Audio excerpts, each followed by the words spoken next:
Dan saya selalu bercita-cita pengen jadi hafiz Al-Quran. Harus ada cita-cita dari kita harus jadi hafiz. Sedikit bicara tentang bab hafal Quran buat kita yang gak mondok nih. Kalau teman-teman pengen jadi hafiz, targetnya jangan setahun atau 6 bulan hafal. Itu jadi putus asa nanti.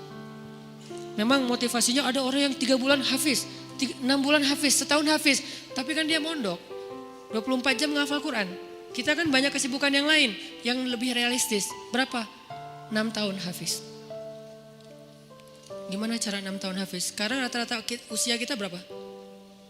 Sebutlah rata-rata 20 tahun ya. Ada yang 22, ada yang 19, rata-rata 20 tahun. Ustadz segitu juga? Ya kurang lebih lah. Rata-rata 20 tahun. Berarti 26 tahun itu cepat banget. Ya udah deh, jangan terlalu 6 tahun, 10 tahun. Kalau kita mau menghafal Quran 10 tahun hafiz, berarti sehari kita cuma perlu menghafal 2 baris. Sehari 2 baris. Dibagi 5 waktu sholat. 2 baris itu alif lam mim dzalikal kitabul la raiba fihi hudal lil muttaqin alladzina yu'minuna bil ghaib. Segitu. Enggak sampai 1 ayat kan?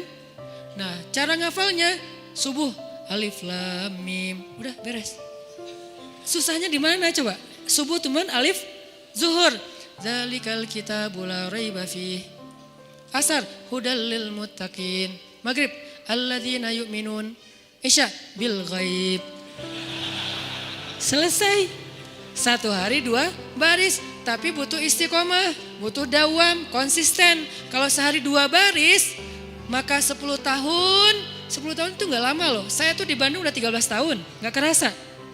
Seolah-olah baru kemarin saya datang dari Kairo ke Bandung, sekarang udah 13 tahun, gak kerasa gitu aja.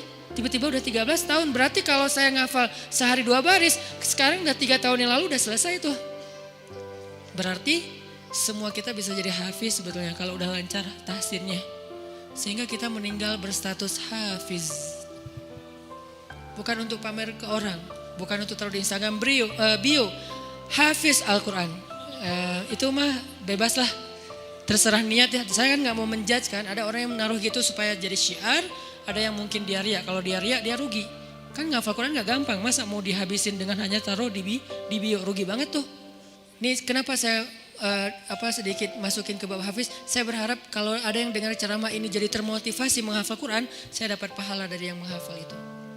Ternyata targetnya gampang, 2 baris sehari, 10 tahun khatam.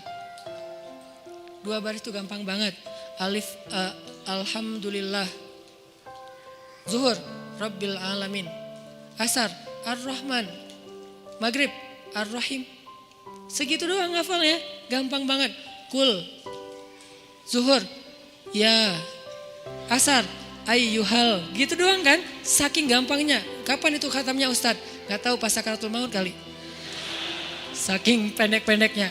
Nah maksud saya, target sebelum meninggal hafiz. Tapi kan kita gak tahu usia kita Ustadz. Memang kita gak tahu, ini mah target semampu kita.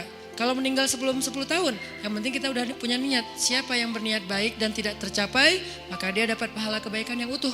Siapa yang tercapai, dia dapat pahala 10 kali lipat. Kalau kita meninggalnya usia 40 tahun, usia 50 tahun, udah hafiz. Tahu gak kedudukan hafiz di akhirat nanti kayak gimana? Itu keren banget. Harus cemburu kita sama orang yang hafiz tuh. 1, dijamin surga, kalau dia ikhlas, dijamin surga. Kita tuh bukan golongan sahabat. Saya kemarin pas datang ke kuburan Uhud ya, namanya Jannatul Uhud, surga Uhud. Kenapa? Karena di situ dimakamin 10.000 ahli surga. Pas saya datang ke kuburan Uhud, saya ngerasa duduk aja lama di situ ya, mikir beruntung banget ya mereka. Semua dijamin surga. Duduk di kuburan Uhud itu nggak ada serem-seremnya. Benar-benar namanya surga Uhud. Karena kayak kita duduk di atas taman surga. Kan datang ke kuburan tuh ada agak-agak serem gimana gitu kan. Ini gak ada seremnya sama sekali, nyaman. Merpatinya banyak hingga di atas kuburan-kuburan itu. Dan di atas kuburan itu kita bisa tahu beberapa. Ini kuburan Sayyidah Aisyah, ini kuburannya Ibrahim anak Rasulullah, ini kuburannya Imam Malik, ini kuburannya misalnya Fatimah, ini kuburannya Ummu Kulsum, putri-putri Rasulullah. Duduk aja di atas kuburan para sahabat. Beruntung banget ya mereka dijamin surga. Kita nggak dapat kesempatan itu karena nggak sezaman dengan Nabi. Tapi kita punya kesempatan lain. Gimana? Hafiz Al-Quran, dijamin surganya.